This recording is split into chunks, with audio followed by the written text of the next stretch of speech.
Nung ginawa po mga kaklase ko, yung iba po kasi sa kanila nang bubuli. Yung iba na lang po, hindi ko pinapansin para hindi ako mabulim lalo. Parang inaasar po nila ako.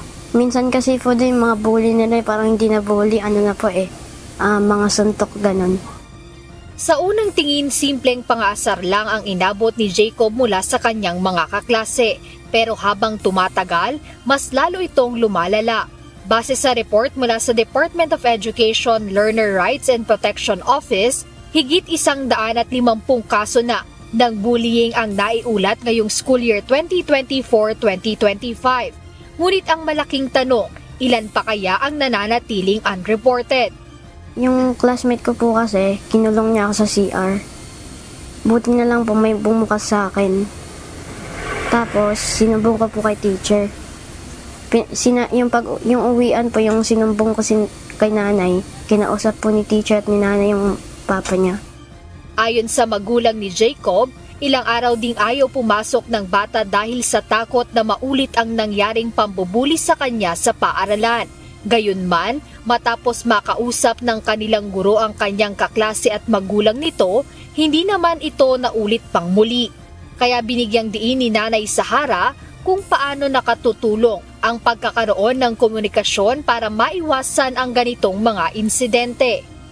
Mas maganda kung yung teacher mismo nagtatanong sa mga bata kung kukumustahin din ng mga teacher, kung anong nangyayari, kung ano yung mga nararamdaman ng mga bata, para ma-rely din ng mga teacher sa aming mga magulang po. Mas maganda po yung ganun, may komunikasyon yung teacher at magulang po. Tapos yung mga bata po, para ang bata hindi siya matakot magsalita. Mas maganda po yung ganun yung magsalita ang mga teacher, magtatanong sa mga bata.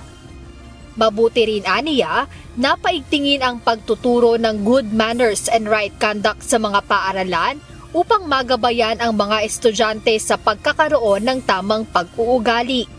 Kasi ngayon, iba ang mga bata ngayon, ma'am, iba talaga, lalo na pag nakahawak ng mga sa social media po. Marami silang alamang kaysa sa atin minsan Pero kung natututukan yung ganun po, yung GMRC po, ma'am, siguro malaki po ma-improve sa mga bata, ma'am, lalo sa mga attitude ng mga bata ngayon, ma'am. Mas maganda po yun, ma'am, na ipurso po ng government tsaka ng mga magulang at tsaka sa tulong na rin ng mga guro po. Samantala, para sa psychologist na si Dr. Camille Garcia, mahalagang may matibay na suporta ang mga kabataan mula sa kanilang pamilya, lalo na sa harap ng mga seryosong issue tulad ng bullying.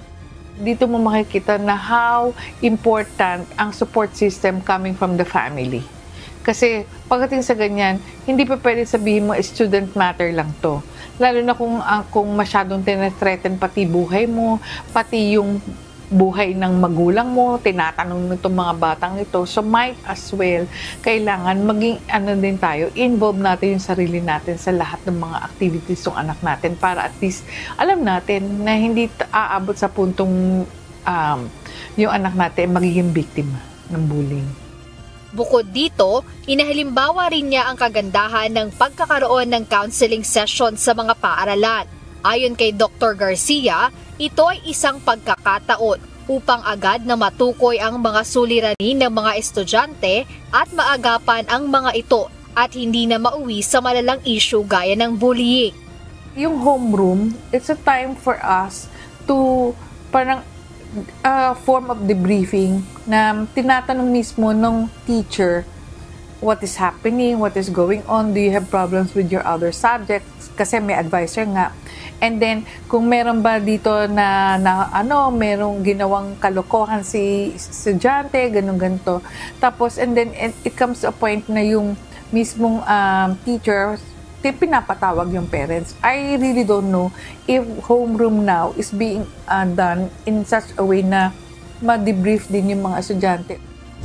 Matapos ang pagdinig kahapon sa Senado kaugnay ng issue, gagawing high priority ngayon ng Department of Education ang full implementation ng subject na Good Manners and Right Conduct o GMRC sa susunod na school year bilang tugon sa issue ng bullying sa mga paaralan. Jet Neresina, UNTV News and Rescue. Diyos ang aming sandigan, serbisyo publiko ang aming pinahahalagahan.